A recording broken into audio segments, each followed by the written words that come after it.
মুসলিম শরীফের 2564 নম্বর হাদিসের বর্ণনা, আল্লাহ রাসূলুল্লাহ সাল্লাল্লাহু আলাইহি ওয়াসাল্লাম, আল্লাহ নবী বলেন, লা তাহাসাদু, তোমরা পরস্পর হিংসা করবা না, ওয়ালা তানাজাসু, তোমরা পরস্পর ধোঁকাবাজি করবা না, ওয়ালা তাবাগাজু, তোমরা পরস্পর বিদ্বেষ পোষণ করবা না, ওয়ালা তাদাবারু, তোমরা একে অপরের ক্ষতি করার জন্য আড়ালে শত্রুতা করবা না, ওয়ালা ইয়াবি'ু বা'দুকুম আলা বাই'i বা'দিন, একে অপরের ক্রয় বিক্রয় করার সময় তোমরা অন্য কেউ গিয়ে ক্রয় বিক্রয় করবা না। ভাই সোয়েটারটা কত? 500 টাকা। 450 টাকা দিবেন?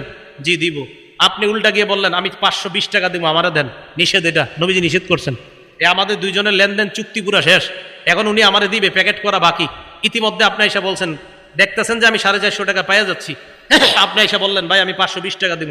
উনি চিন্তা করে দেখে 70 টাকা লাভ আপনার কাছ থেকে, আমারে কয় কি বাজারটা একটু ঘুরে আসেন। কি ঘুরে আসেন ভাই, একটু বাজার ঘুরে আসেন, আপনার দিতেছি আমি, মানে এটা হেরে দিয়া দেয়, পরে ডুপ্লিকেট একটা ধরাই দিবে। রাসূল সাল্লাল্লাহু আলাইহি ওয়াসাল্লাম এটা নিষেধ করছে। আমাদের সমাজে আরেকটা হয়, এটাও নিষেধ। বিসমিল্লাহ। ওয়ালা ইয়াখতিব আহাদু, আল্লাহুম্মা লাকাল হামদু ওয়া লাকাশ শুকরু, ওয়ালা ইয়াখতিব আহাদুকুম আলা খিতবাতি আখিহি। রাসূল আকরাম সাল্লাল্লাহু আলাইহি সাল্লাম বলেন, তোমাদের কেউ বিবাহের প্রস্তাব দেওয়ার পর এই বিয়ের প্রস্তাবের উপর আবার প্রস্তাব না দাও। একজনের মেয়ের সাথে আরেকটা ছেলের বিয়ে মোটামুটি পাকাপাকি হয়ে গেছে, বিয়ে ঠিক, ইনশাল্লাহ বিয়ে হয়ে যাবে। আগামী শুক্রবারে বৈঠক বসবে যে কবে বিয়ের তারিখটা ঠিক করা যায়। বৃহস্পতিবারে এক ঘটক গিয়া মেয়ের বাপেরে কয়, শুনলাম আগামীকাল নাকি আপনার মেয়ের বিয়ের তারিখ ঠিক হবে। হ্যাঁ ঠিকই তো শুনছেন। ছেলে কি করে? কয় ছেলে তো মসজিদের ইমাম। আর যাই হোক, বেতন কত? 15,000 টাকা। যাই হোক, আপনি এই এলাকায় কত দেন জানি না, তো হুজুরকে বেতন বাড়ায় দিন, আল্লাহ বরকত দিব।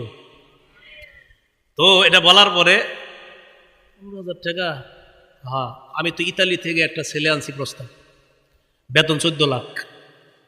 এখন মেয়ের বাপের অবস্থাটা কি হবে? রাসূল সাল্লাল্লাহু আলাইহি সাল্লাম বলেন, লা ইয়াখতিব আহাদুকুম আলা খিতবাতি আখি। বিয়ের প্রস্তাব দিছে একজন, আলোচনা চলতেছে, তোমরা উপর দিয়ে গিয়ে প্রস্তাব দিও না। সমাজে এগুলা হচ্ছে। রাসূল আকরাম সাল্লাল্লাহু আলাইহি সাল্লাম এগুলা নিষেধ করলেন। করার পর নবীজি বলেন, ওয়াকুনু ইবাদাল্লাহি ইখওয়ানা, তোমরা ভাই ভাই হয়ে যাও।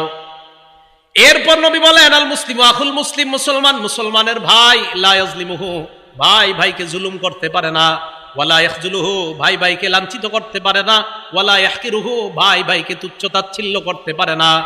নবীজি হাদিসের শেষে বলেন, বিহাসবি ইমরিইম মিনাশ শাররি আন ইয়াহকিরা আখাহুল মুসলিম, কোন মানুষ খারাপ হওয়ার জন্য এতটুকুই যথেষ্ট, সে আরেকজন মুসলমান ভাইকে অন্যের সামনে তুচ্ছ তাচ্ছিল্য করা। আমি খারাপ হওয়ার জন্য এতটুকুই যথেষ্ট, আমি আমার এই ভাইকে অন্য কারোর সামনে তুচ্ছ তাচ্ছিল্য করলাম, আমি খারাপ হওয়ার জন্য এতটুকুই যথেষ্ট।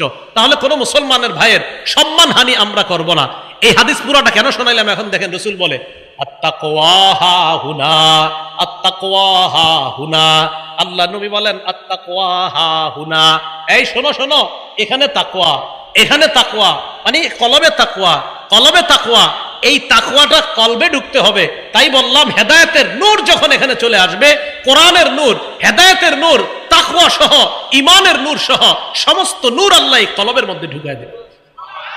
এখান থেকে হেদায়েতের জন্য আল্লাহর কাছে দোয়া কর, আল্লাহ আমার কলবকে হেদায়েত দান করেন।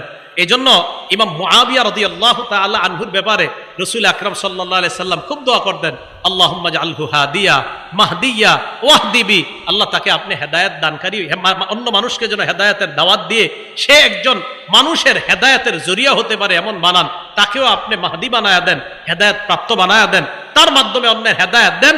এই যে হেদায়েত দেওয়া, এর দ্বারা উদ্দেশ্য করব, কারণ অন্য বর্ণনা আছে আল্লাহুম্মা হদি কলবা, আল্লাহ তার কলবকে আপনি হেদায়েত দান করেন। কই কলব।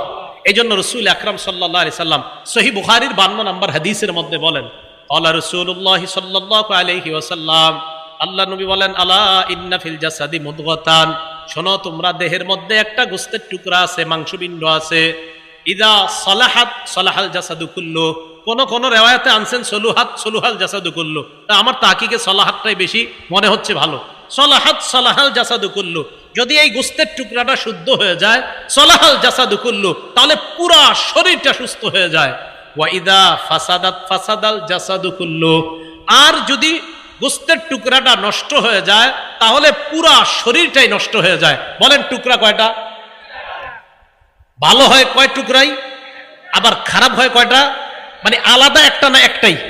মানে ভালো হয় ওই একটাই, খারাপও হয় ওই একটা। নবীজি বলে আলা ওয়াহিয়াল কলব, শোনো এটা হলো কলব, এটা হলো কলব।